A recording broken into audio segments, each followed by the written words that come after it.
বন্ধুরা, আজকে তোমাদের জন্য অন্নপূর্ণা যোজনার ফর্মটা হাতে নিয়ে বসেছি।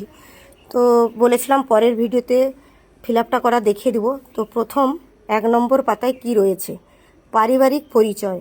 তো পরিবারের প্রধানের নাম প্রথমেই রয়েছে, তো পরিবারের প্রধানের নাম দেবে, তারপরে জন্ম তারিখ, তারপরে রয়েছে পরিবারের প্রধানের লিঙ্গ, সেটা ছেলেও হতে পারে মেয়েও হতে পারে।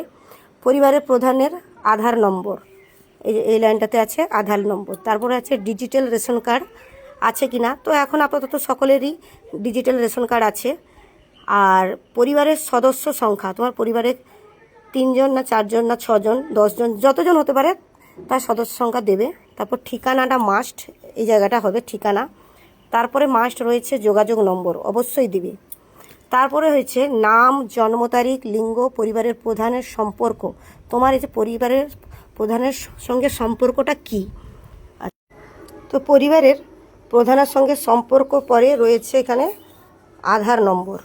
তো এখানে আধার নম্বর কার কী হবে এখানে দেবে পরপর। সদস্য নম্বর 1, সদস্য নম্বর 2, তার আগে হেড অফ দ্য ডিপার্টমেন্টের পরিবারের প্রধানের তোমার আধার নাম্বারটা দেবে, তারপরে সকলের আধার নাম্বারটা এখানে জয়েন করবে।